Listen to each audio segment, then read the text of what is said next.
Exposition. Exposition. Thank you for the exposition. Also, I think it just said she. Okay, gendered pronouns tell me this is a female character. Okay. I had my suspicions. She's apparently 80 years old, though, judging by that hair.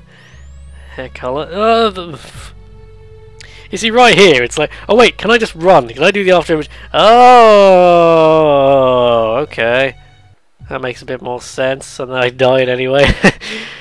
You know what this is reminding me of, actually, that I just realised?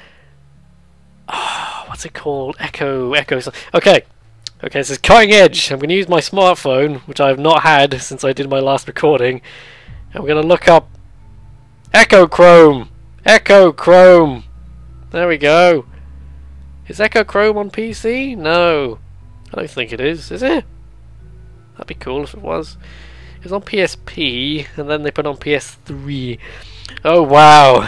Speaking of quaint things, when your game's first format release is on UMD. Quaintness. Echo Chrome is this PSP and PS3 thing where it's like you're this. It's like using it as a perspective puzzler, I guess you'd call it, where you like, oh god, I've died again. Where you you have to like change the camera angle so if you can't see something in the game's logic, it's not there. So like if there's a gap in the floor you're trying to cross, just maneuver a pillar in the way, and then the game will be like, that pillar, that ain't no thing, and it doesn't exist. You can just walk through. You can walk behind the gap because of the pillar, like there was no gap. I got pillar and gap mixed up a few times there. It's not good to get shafts and gaps mixed up too much, from my experience. Dick jokes. Come on, come on. There's probably a very obvious way of doing this. Maybe if I like wait a moment and then okay, wait a slightly less long moment. Aha! Except now I can't. Oh, wait. Aha! Okay, you can click it again to make it go away at strategic moments. Okay, I'm growing to this game. I might actually play some of this game in my own time because it's not. It's a little platformer with a nice idea, and that's all you need sometimes to have a cult classic. Now I'm going to think of a random cult classic game to ramble to you about.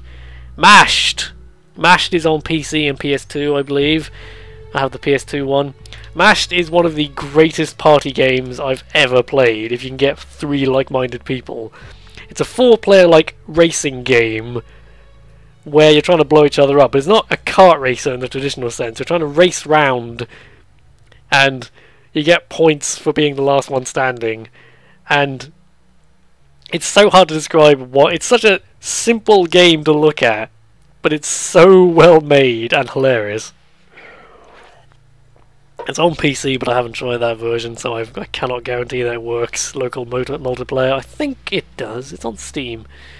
There are loads of obscure games from the PS2 that have been coming out on the PC, which is really awesome to me, because I'm a big worrier about the preservation of games.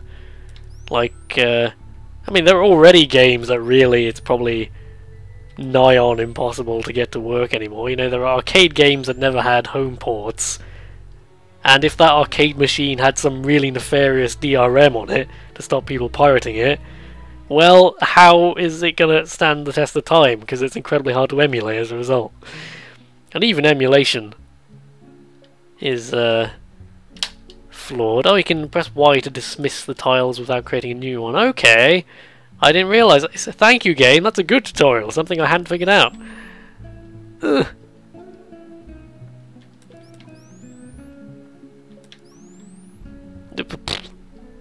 You know what else I'm going to do? Using my smartphone, what I got. It has a nice orange case. It's what is it? It's a Samsung Galaxy S4 Mini. It was my first smartphone myself. I've never had a smartphone before this, which I know makes me a caveman in the eyes of all you enlightened people. I'm going on my phone and I'm searching Steam Camera Obscura. I'm sure this is gripping viewing, but I find this very amusing, just standing still in the game and looking something up on my phone and rambling to you about it. Camera Obscura on Steam, yeah, there it is. The most innovative and exciting platformer since Fez. Why compare yourself to a game whose creator everyone hates? Yes. It's $3.99 apparently. I doubt the it's got DLC. Oh, it's a soundtrack. Okay, that's nice. Key features, custom level editor. I wouldn't really put that as your first feature you want to mention. I'd say like key features, interesting mechanic gimmick thing.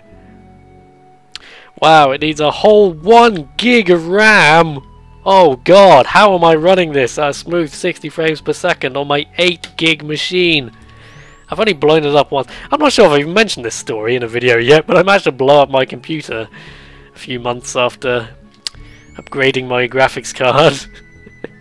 This is the computer a generous Mr. and Mrs. Gutierrez donated last year. And then I upgraded the crappy graphics card, and I didn't consider that the power supply it came with was picked with a much worse graphics card in mind. So a few months after getting the graphics card, the power supply burst. It just went... There was a literal crack sound and a puff of smoke and a slight burning smell, and naturally the computer completely died, and it was like 3 weeks before I got someone to come around and say, yep, your power supply died. So that was fun. But I forgive you, computer. I forgive you for something that was obviously my fault. You may have noticed I'm currently kind of glitch my way up this latest puzzle. I'm getting better at this. There's a certain timing to it. It is a bit... It does have that Portal... I keep comparing it to Portal. But it does have that Portal effect of kind of screwing with your head if you think about it too much. I'm not too fond of the exposition-laden... I don't know. Even Dark Souls does this. This is one of my few like story criticisms of Dark Souls, is that really... If you played Dark Souls and never read any of the like item drop descriptions, there is so much exposition in those item drops. You know, if your character walked along and found a sword, there would not be a little note attached to it saying, "This is the magic sword of what's-his-face, once used by..." You know, there's information that your character could not feasibly have any possible knowledge of. So, yeah. No fall damage. What is this, Titanfall? Into the bowels. Obscure Skyrim reference. Reference humour, always funny, especially when you explain the reference. Thank you, Family Guy, for inspiring a generation of people to think that kind of joke is hilarious. That's one of my, like, taking the piss out of something I clearly just did, but it's okay, because it's totes ironic, son. I should ramble about what games I've been playing. I've been playing Arkham Origins for the first time. And not Arkham Knight. You know why I'm not playing Arkham Knight? Because Arkham Origins came out like 2 years ago, had a bunch of launch problems, and they never really fixed all of them. And in the last couple of years since, there's been a great conga line of big budget PC games coming out, not just PC games, but often PC games, coming out, having massive launch problems.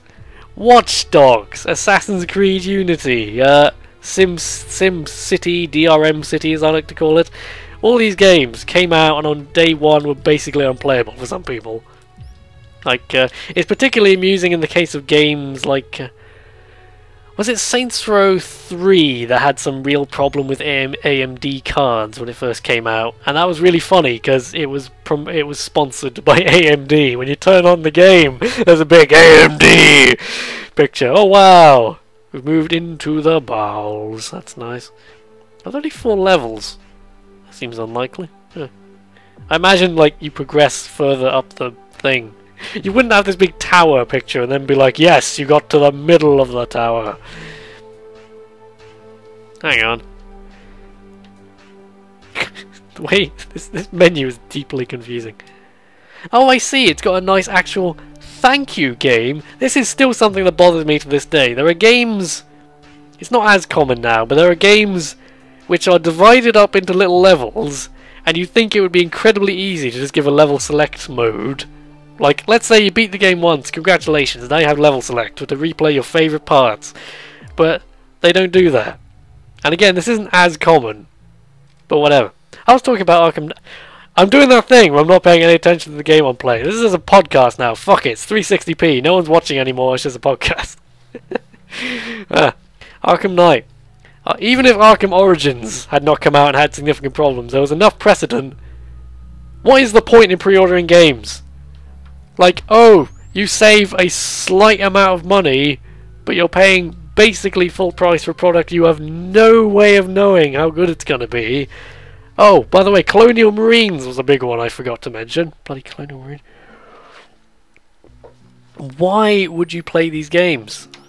By the way, I just crushed a guy. I just had this theory that if I like crushed him into the corner, he would die. Interesting mechanic. That's getting more interesting because they're providing little bonus things. I don't really understand. What's the point of that button? Is that just so you, if you're an idiot, you'll run forward and get yourself killed by the monster? Whatever. I don't understand the sort of person who would pre-order Arkham Knight, because there was every warning against doing that. Every warning. You know, every bad precedent had been set. I'm gonna get myself killed by this thing now. Oh no, I missed some exposition. What will I do? And I died anyway. Fucking... Like, wait a day before buying something like Arkham Knight, and you will get all these reviews and let's plays and whatever that show you what a broken fucking mess it is, and you'll go, gee, I'm glad I didn't spend full price and also the season pass to get this. Oh, the 30 quid season pass was a whole other... Like, I've been using this phrase lately where I say it's a good time to be a gamer, but only if you keep your wits about you. And pre-ordering Arkham Knight is not what I would call keeping my wits about you. Like, you know, I'm not... It's like... It sounds like victim blaming when I'm not saying Warner Brothers should have let that game come out in the state it was. And by the way, I'm more inclined to blame Warner Brothers than Rocksteady, or you people who are like, oh, Rocksteady, how could you do this? Warner Brothers, by the way, I keep forgetting, actually published Bastion, which is very surprising. Was it Bastion? I think it was Bastion. To the phone!